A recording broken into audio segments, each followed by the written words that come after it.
That's the main business. That is the main business. So when you CVS loot it and these other pharmacies, that's correct. CVS thinks, well, do we even want to have a business here? There you go. And the city has worked and go home. City has worked very hard to attract this kind of business. Yes, that's a tragedy. And I'll tell you that the city talks about trying to attract grocery stores, etc. And this is not a not helpful. Jane, we want to go to Captain Roy. We want to go to Captain Roy right now because it looks like they're trying to make their way. Just to let you guys know that this is okay.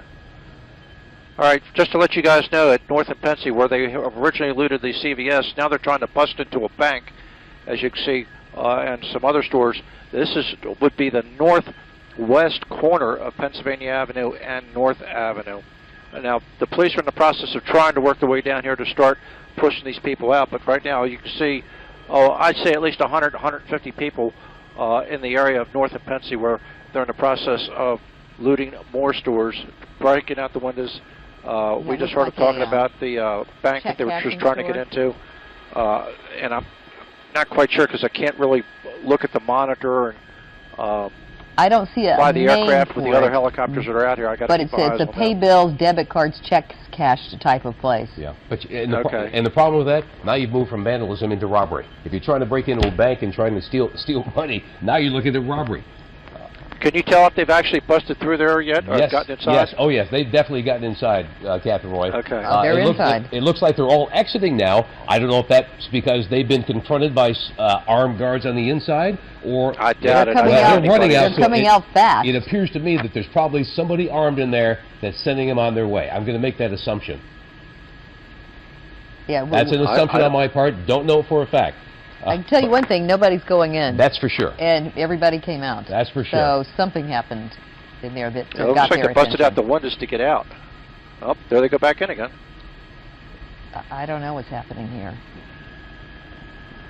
That's a very, very dangerous situation. All right. Very dangerous. Extremely volatile, extremely dangerous. Yeah. Right now we're going to check back in with Barry Sims, where really all of this trouble began this afternoon, close to Mondawmin Mall. And where are you, Barry? Wait. Before we go, Captain Roy, that looks like a money bag. The young man in the sweatshirt and the tan pants, that looks like a money bag that he just brought out of that bank. White satchel, typically used for transporting funds. You see armored cars pulling him out of the armored car, taking him in. Not that one there. There's somebody that came out of that bank with what they call a white satchel bag. All right, I could be wrong. I could be wrong, but and if they were, they're probably long gone. Well, they briskly walked away. Yes. Came out with the bag. Barry Sims, what's going on where you are? And without making any excuses for criminal activities that take place in this community, what we also know is that if you have impoverished communities that have been stripped away of opportunity, where children are born into abject poverty, they've got parents often because of substance abuse problems or incarceration or lack of education themselves can't do right by their kids. If it's more likely that those kids end up in jail or dead than that they go to college. In communities where there are no fathers who can provide guidance to young men. Communities where there's no investment and manufacturing has been stripped away. And drugs have flooded the community, and the drug industry ends up being the primary employer for a whole lot of folks. In those environments, if we think that we're just going to send the police to do the dirty work of containing the problems that arise there without, as a nation and as a society, saying what can we do to change those communities, to help lift up those communities and give those kids opportunity, then we're not going to solve this problem. And we'll go through the same cycles of periodic conflicts between the police and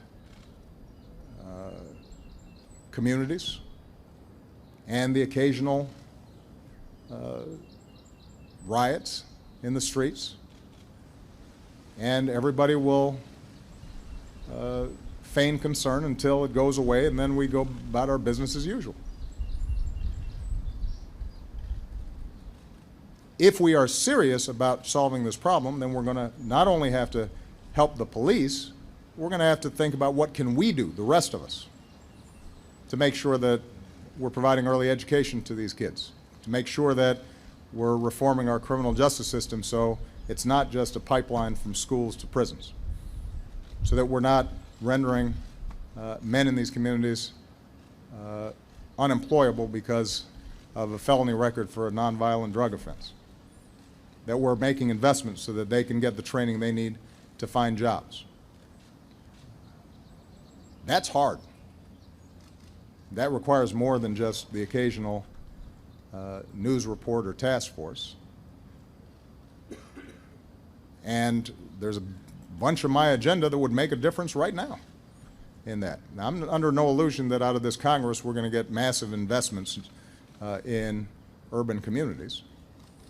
And so we'll try to find areas where we can make a difference around school reform and around job training and around some investments in infrastructure in these communities and trying to attract new businesses in. But if we really want to solve the problem, if our society really wanted to solve the problem, we could. It's just it would require everybody saying this is important, this is significant. And that we don't just pay attention to these communities when a CVS burns.